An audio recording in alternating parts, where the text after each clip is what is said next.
Assalamualaikum warahmatullahi wabarakatuh. Bagaimana kabarnya Solih dan Solihah? Semoga semuanya tetap dalam keadaan sehat dan baik-baik saja. Dan semoga kita semua tetap dalam lindungan Allah Subhanahu wa Ta'ala. Amin ya Rabbal 'Alamin. Kita bertemu lagi dalam pembelajaran pendidikan agama Islam atau PAI. Semoga Ananda tidak pernah bosan untuk mengikuti pembelajaran PAI bersama Bapak. Baiklah Nak, tidak perlu panjang lebar. Marilah kita awali pembelajaran kita pada pertemuan kali ini dengan bersama-sama membaca doa sebelum belajar. Berdoa dimulai. Bismillahirrahmanirrahim. Raditu billahi rabba wa bil islami dina wa bi Muhammadin nabiyyan wa rasula. Rabbi zidni ilma warzuqni fahma. Amin. Alhamdulillahirabbil alamin.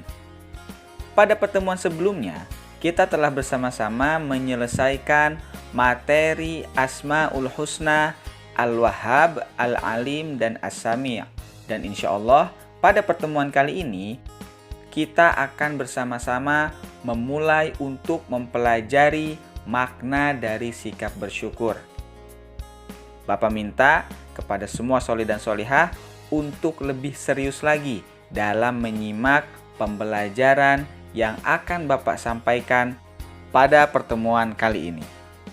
Tidak boleh ada yang tungak-tengok, tidak boleh ada yang mainan, apalagi joget, karena joget itu suatu perbuatan yang sia-sia. Baiklah Nak, tidak perlu panjang lebar, mari kita mulai pembelajaran kita pada pertemuan kali ini. Nikmat Allah dan cara mensyukurinya. Solih dan solihah sudah pasti mengetahui bahwa semua sumber daya alam yang ada di muka bumi ini merupakan rezeki dari Allah Subhanahu wa Ta'ala. Nikmat Allah Subhanahu wa Ta'ala yang diberikan kepada manusia itu sangatlah banyak, Nak. Sangat banyak. Dan jumlahnya tidak akan pernah dapat kita hitung. Karena rizki dari Allah bukan terdiri dari satu jenis saja, melainkan semua hal yang ada di muka bumi ini, bahkan di seluruh alam ini, itu merupakan rizki dari Allah Subhanahu wa Ta'ala. Oleh karena itu, sudah sepatutnya sebagai orang yang beriman, kita selalu bersyukur kepada Allah Subhanahu wa Ta'ala atas semua nikmat yang telah diberikan. Jangan sampai kita menjadi manusia yang mengingkari nikmat Allah Subhanahu wa Ta'ala.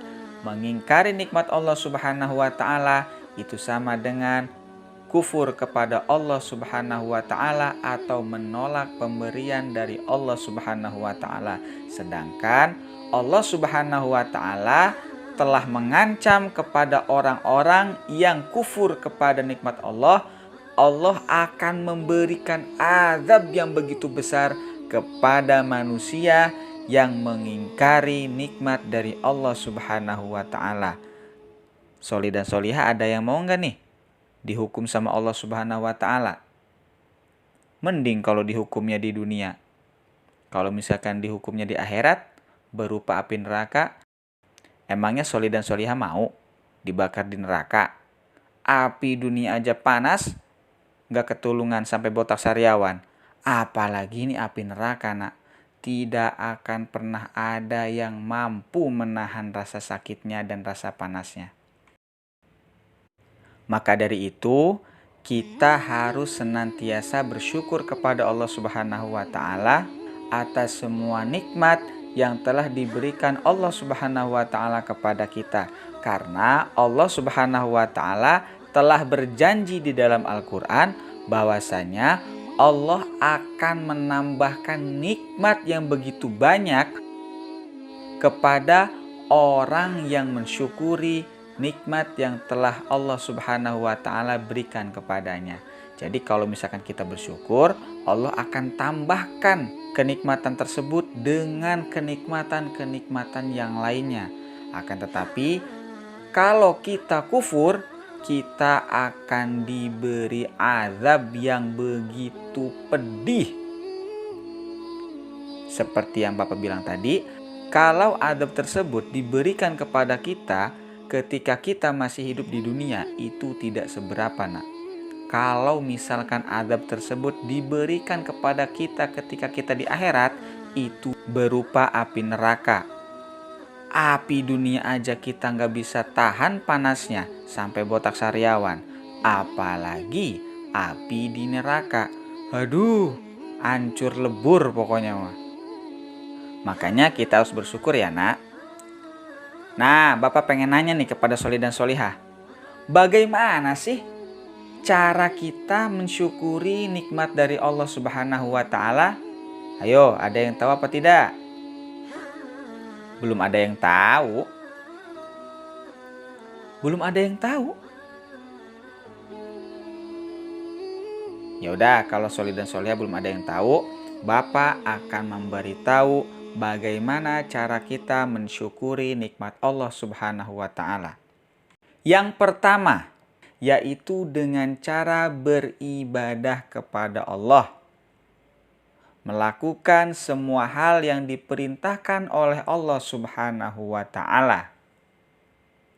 Jadi kita melaksanakan sholat, melaksanakan ibadah haji, melaksanakan puasa fardu di bulan suci Ramadan, itu sebagai bentuk dari rasa syukur kita kepada Allah Subhanahu wa taala.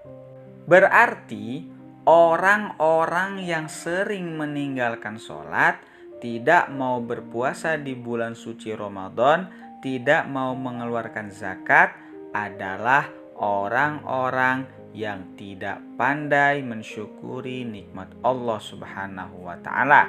Sedangkan bagi orang-orang yang tidak mau mensyukuri nikmat Allah Subhanahu wa taala akan diberi siksaan yang sangat pedih. Maka dari itu, kita harus melaksanakan semua perintah Allah tanpa terkecuali agar kita tidak memperoleh siksaan tersebut. Ayo, siapa yang masih sering meninggalkan sholat subuh? Insya Allah tidak ada ya, nak. Karena semua murid-murid Bapak mah the best friend pokoknya mah. Mantap surantap, top marko top. Insya Allah semuanya itu rajin dalam melaksanakan sholat. Cara yang selanjutnya yaitu membantu sesama muslim, bersodakoh atau mencukupi kebutuhan orang yang tidak mampu. Memelihara alam, jangan merusak alam seperti membakar hutan, menebang pepohonan, dan lain sebagainya. Tidak melakukan perbuatan yang dapat merugikan diri sendiri ataupun orang lain. Itulah beberapa sikap dari mensyukuri nikmat Allah Subhanahu wa taala. Tapi bukan hanya itu saja, nak. Masih banyak lagi cara untuk mensyukuri nikmat Allah Subhanahu wa taala. Mengerti ya, nak ya? Allah Subhanahu wa taala telah menciptakan bumi sebagai tempat tinggal yang nyaman bagi manusia dan makhluk hidup yang lainnya. Bumi berputar pada porosnya dan juga berputar mengelilingi matahari. Akan tetapi, sekalipun bumi berputar mengelilingi matahari, semua makhluk hidup yang berada di atasnya itu tidak merasakan goyang ataupun oleng. Mengapa demikian? Itulah bukti kebesaran Allah Subhanahu wa Ta'ala. Allah Subhanahu wa Ta'ala telah menetapkan dan mengatur agar kita semua dapat merasa nyaman selama tinggal di atasnya. Selain itu, Allah Subhanahu wa Ta'ala juga telah memberi kemampuan kepada kita semua untuk membuat jalan-jalan di muka bumi ini agar kita dapat mengetahui arah bepergian kita.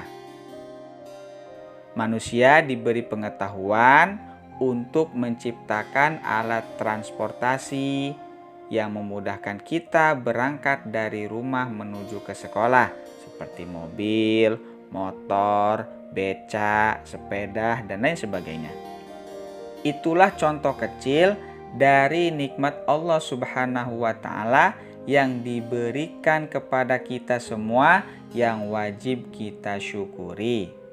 Kita tidak akan pernah mampu untuk menghitung nikmat dari Allah Subhanahu wa Ta'ala, karena nikmat tersebut tidak hanya dari satu jenis saja, dan nikmat tersebut tidak hanya terdiri dari perkara yang dapat kita beli dengan uang, seperti contoh hidung.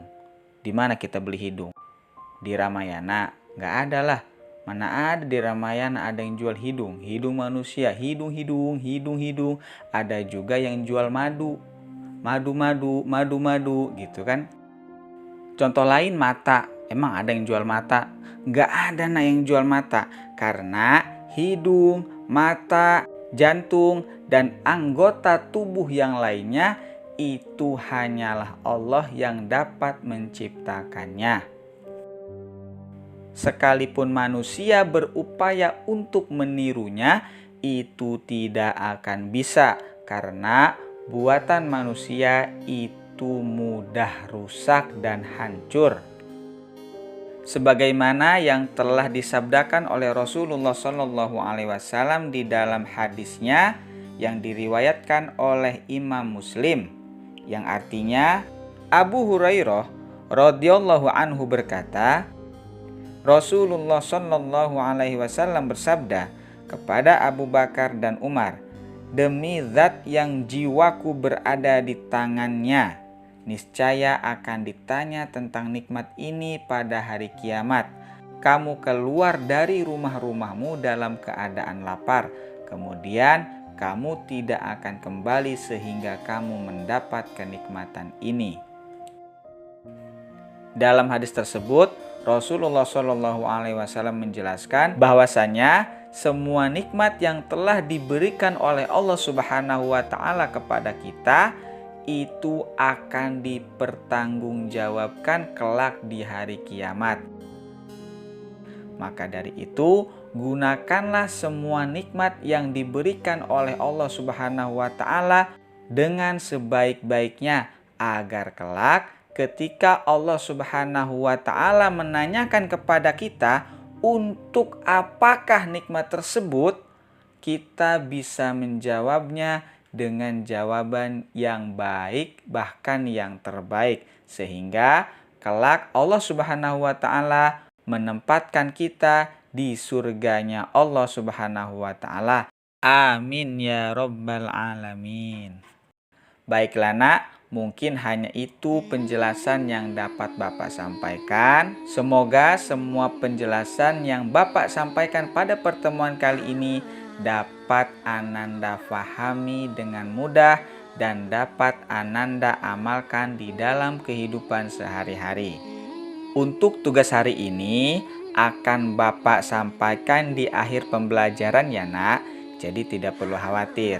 Baiklah nak, marilah kita akhiri pembelajaran kita pada pertemuan kali ini dengan bersama-sama membaca lafaz hamdalah dan doa kafaratul majlis. Alhamdulillahirabbil alamin. Subhanakallahumma wa bihamdika asyhadu an la ilaha illa anta astaghfiruka wa atubu ilaik.